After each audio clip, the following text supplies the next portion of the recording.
টাঙ্গাইল জেলার ভূঞাপুর উপজেলার গোবিন্দাবাসী ইউনিয়নের কয়রা গ্রামের জগদীশ যেন জীবনের প্রতিচ্ছবি। হাত না থেকেও পায়ের শক্তিতে বাঁচার লড়াই জগদীশের। বিস্তারিত সহকর্মী মোস্তফা রহমান হৃদয়ের রিপোর্টে জানাচ্ছেন সাইমা বিনতে একা।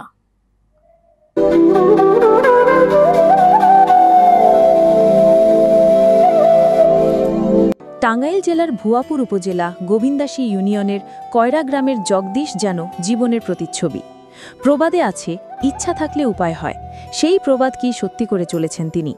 জন্ম থেকেই তার দুটি হাত নেই, কিন্তু এই শারীরিক প্রতিবন্ধকতা তার জীবন থামিয়ে দিতে পারেনি, বরং পাকেই নিজের প্রধান হাতিয়ার করে তিনি সমাজের আর 10 জন মানুষের মতোই স্বাভাবিক জীবন যাপন করছেন।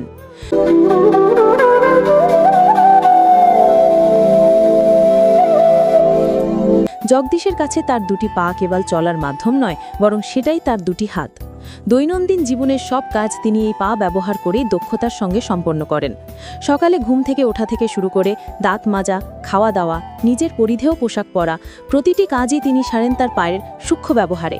এমনকি লেখার কাজ, মোবাইল চালানো বা ছোটোখাটো জিনিসপত্র তোলাতেও তার পায়ের নখ ও আঙুল যেন মানুষের হাতের মতোই সাবলীল। এই পৃথিবীতে টিকে থাকার লড়াইটা তার জন্য কঠিন হলেও তিনি কখনো পিছপা হননি। জীবন যে তাকে যা দিয়েছে তা দিয়েই তিনি সর্বোচ্চটা কাজে লাগিয়ে চলেছেন। তার এই অদম্য স্পৃহা এবং সাহস কয়লা গ্রামবাসী সহ পুরো অঞ্চলের মানুষের জন্য এক বিরাট অনুপ্রেরণা।